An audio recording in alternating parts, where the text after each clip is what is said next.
Welcome to Samba Samba. Enjoy the video. You begin by preparing the image and creating the shortcut.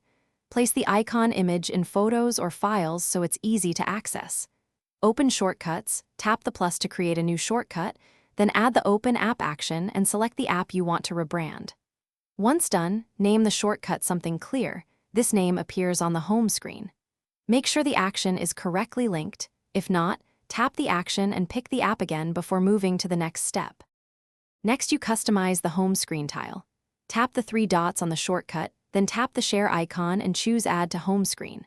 Once there, tap the icon thumbnail to select photo or file, pick your prepared image and crop it to a square so it looks consistent. Edit the shortcut name to match the app or use a custom label.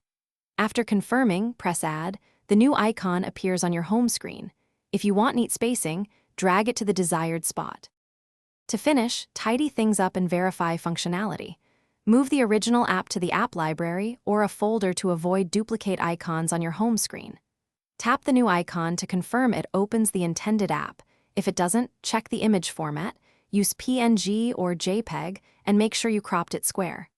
Once done, recreate the shortcut if the Open App action lost its link. If you still see issues, restart your device and test again to clear transient glitches. Thanks for watching. Consider subscribing if we helped you.